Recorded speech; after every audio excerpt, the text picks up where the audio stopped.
ఈరోజు క్లాస్ 6వ తరగతికి సంబంధించిన సుమతి శతక సుధ. ఇందులో శతక కవులు చాలామంది ఉన్నారు. వాళ్ళ పేర్లను షార్ట్కట్లో ఎలా గుర్తుపెట్టుకోవాలో నేను తెలియజేస్తున్నాను. ముఖ్య ఉద్దేశం ఇదే. మనకు వాళ్ళ పేర్లు తెలిసి వాళ్ళు ఏ శతకం రాశారో అని కన్ఫ్యూజన్ అవుతాం కదా, అందుకనే ఈ వీడియో మీకోసం. సుమతి శతకం బద్దెన చూస్తున్నారు కదా, సుమతి శతకం బద్దెన. దీనికి ఎలా గుర్తుపెట్టుకోవచ్చు అంటే సుమతి బద్ద. ఏంటిది? సుమతి బద్ద. గుర్తుపెట్టుకోండి కీవర్డ్. సుమతి బద్ద అంటే సుమతి శతకం రాసింది బద్దెనా, అలా బద్ద అని గుర్తుపెట్టుకుంటే సరిపోతుంది. నెక్స్ట్ శ్రీకాళహస్తీశ్వర శతకం చూడండి. శ్రీకాళహస్తీశ్వర శతకం. దీనికి శ్రీదు, శ్రీ ఒకటి, దు ఒకటి, శ్రీదు గుర్తుపెట్టుకుంటే చాలు.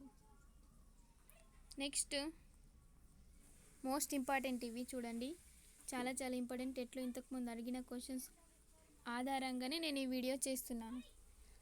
కుమారి శతకం. ఈ కుమారి శతకం పక్కి వెంకట నరసింహ కవి. ఇంత పెద్ద పేరుంది కదా, దీన్ని షార్ట్కట్లు ఎలా అంటే కుమారి పక్కి వెంకట. నేనేం చేశాను అంటే చూడండి,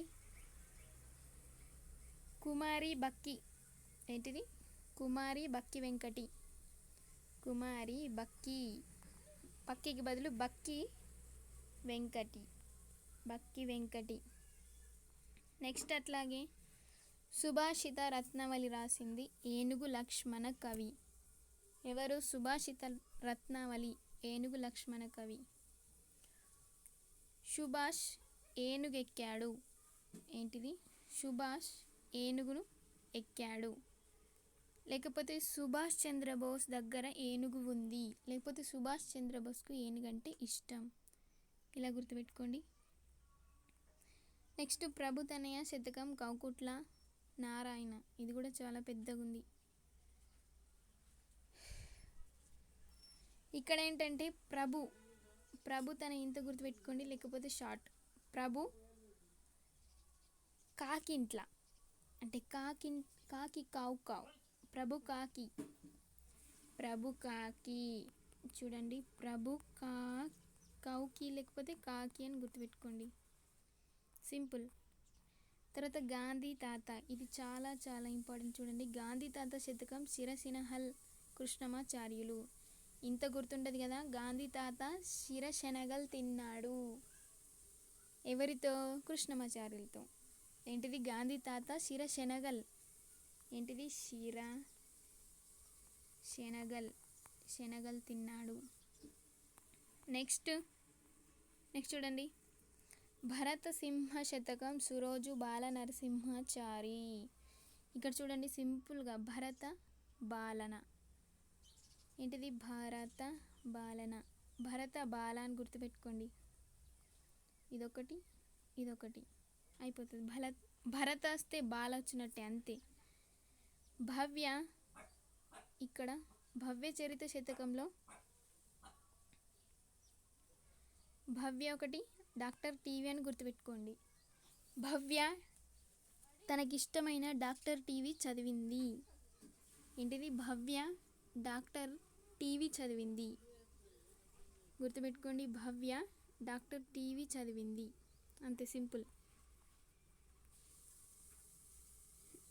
ఇందరే మన 8 మంది శతక కవులు ఈ పాఠంలో ఇవ్వబడ్డాయి. ఈ పాఠం యొక్క ఉద్దేశం చూద్దాం. ముందుగా షార్ట్ ఫామ్స్ తెలుసుకున్నాం కదా, ఈ పాఠం యొక్క వివరాలు. ఈ పాఠం శతక ప్రక్రియకు నేను ఎందుకు చెప్తున్నానంటే, మనకు టెట్లో కూడా ప్రక్రియలు ముఖ్యంగా సిలబస్లు ఇవ్వబడింది కావున నేను ఇందుకు చెప్పడానికి కారణం ఇదే. ఇది శతక ప్రక్రియకు చెందింది. శతకం అంటే 100 పద్యాలు కలది అని అర్థం. అందులో 100కు పైగా పద్యాలు కూడా ఉంటాయి. ఓన్లీ 100 కాదు, 100కు పైగా పద్యాలు కూడా ఉంటాయి. సాధారణంగా శతక పద్యాలకు మకుటం ఉంటుంది. ఏంటిది? మకుటం ఉంటుంది. సుమతి, శ్రీకాళహస్తీశ్వర, కుమారి, సుభాషిత రత్నావళి, ప్రభుతనయ, గాంధీ తాత, భరత సింహ, భవ్య చరిత. వీడి యొక్క కవులైతే గుర్తుకున్నారు కదా మీరు. సుమతి అంటే బద్ద, శ్రీకాళహస్తిర అంటే దు, కుమారికి ఏం చెప్పుకున్నాం మనం? బక్కి కుమారి. సుభాషిత రత్నమాల అంటే ఏనుగు. ప్రభు తనయ అంటే ఏం గుర్తుపెట్టుకున్నారు? మీరు చెప్తున్నారు రైట్ ఆన్సర్స్. ప్రభు తనయ్యకి ఏం గుర్తుపెట్టుకున్నారు మీరు? నెక్స్ట్ అలాగే గాంధీ తాత. గాంధీ తాతకి ఏంటిది? శిరశనగల్. భరతసింహకి ఏంటిది? బాలనరసింహ. భవ్య చరితకు భవ్య టీవీ చదివింది. Doctor TV Narasimharao. అయితే ఫ్రెండ్స్, ఈరోజుకి ఈ వీడియో అంతే. మీకు నా వీడియో నచ్చినట్టయితే తప్పకుండా సబ్స్క్రైబ్ చేయండి, లైక్ చేయండి, కామెంట్ చేయండి. ఇంతవరకు చూసినందుకు thank you. Keep watching, keep smiling.